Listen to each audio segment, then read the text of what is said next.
Hello, welcome, and today we're going to talk about mass spectrometry. But before we talk about this new concept, we need to know very well two terms. The first one is what relative atomic mass is, also written as AR. The definition is the weighted mean mass of an atom of an element compared to 1/12 of the mass of an atom of carbon-12. So basically we're going to compare the masses of all the atoms in the periodic table by using a scale in which 1 is a 12th of mass of a carbon-12 atom. We also need to be confident with the term relative isotopic mass, which is the mass of an individual atom of a particular isotope relative to, again, 1/12 of the mass of an atom of carbon-12. So when we have the isotopes carbon-12 and carbon-14, the relative isotopic mass of carbon-12 is 12 and of carbon-13 is 14, although the overall relative atomic mass of carbon is 12. This is what we see in the periodic table, although you may find in air or in other places carbon-14. We continue.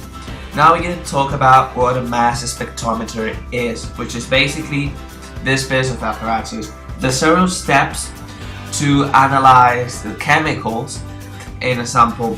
Basically, you introduce a sample here and you vaporize it, so you transform it into a gas. Afterwards, you beam an electron, you shoot an electron to ionize the atoms and convert it into ions so that they have a charge. This is very important. Now you accelerate the sample using magnetic fields here, magnetic fields, so that they move through here, and now you use other two magnetic fields here to deflect the atom, and depending on the mass to charge ratio, each atom will bend at a different angle. Depending on that angle, we may know what atom is in the sample or what molecule. So that's how a mass spectrometer works. This is as if we input chlorine molecules and chloride ions into the mass spectrometer. We will get a mass spectrum of chlorine.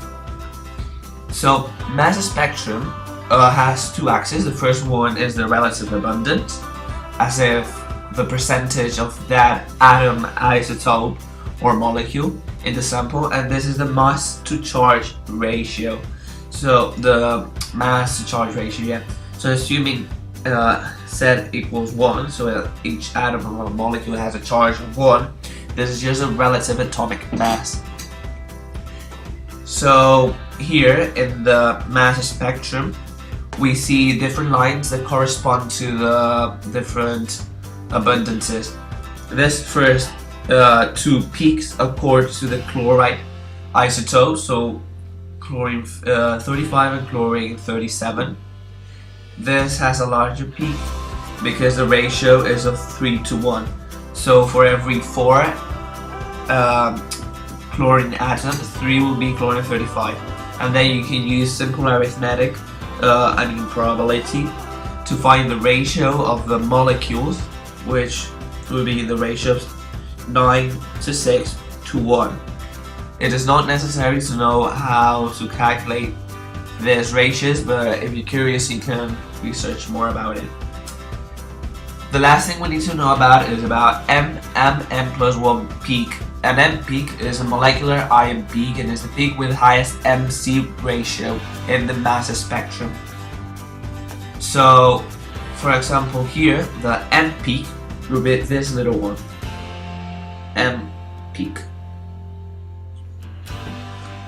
There are some exceptions. When you have organic molecules, you can sometimes have an M+1 peak, which has a slightly higher